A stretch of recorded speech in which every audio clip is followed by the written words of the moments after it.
Capacity crowd at newly renovated Detweiler Stadium. Toms River South taking on Donovan Catholic. The two schools separated by less than a mile. Indians with a 7-3 lead at the half. First play from scrimmage in the third.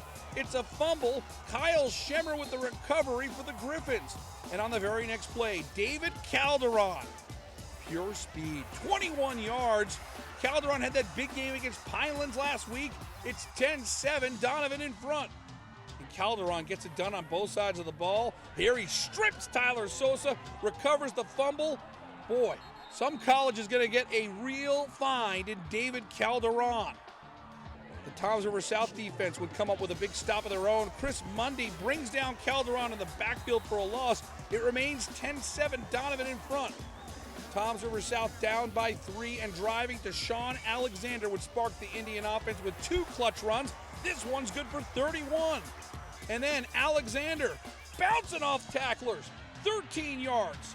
Jaden Kosh from a yard out, 14-10. The Indians up by 4 with 3:36 to go. Donovan's got plenty of time to set up a game-winning drive, and Calderon sets the tone. Here he evades defenders, 36 yards out to midfield, 3:23 to go, and Donovan's in business. But Calderon would leave the game with a leg injury a couple of plays later, and Donovan wasn't the same football team. The flea flicker with 1:40 to go. It's incomplete, and that wraps up a Toms River South victory. 14-10 is your final.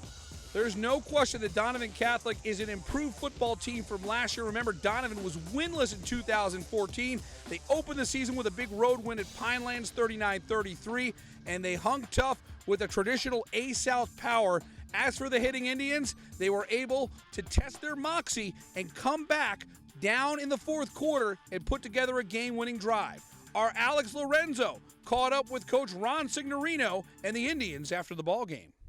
We talk a lot about this year about character, and I said to them, this drive, this is a character builder right here, right now, and they responded, and I'm really proud. I'm really proud because we got a lot of kids on this field that didn't see the field, for a year or two, so there's some inexperience, but they rallied. We left it out on the field, and we stuck together, like a family. Yeah, I mean, it was all really about who wanted it more, and we found out that South wanted it more, We came out there with intentions, and we were going to win this game. We wanted to repeat last year, and that's what we did, We had a good time. It was a fun game, tough game, great opponents, and, we just went down there and stuffed it down their throat.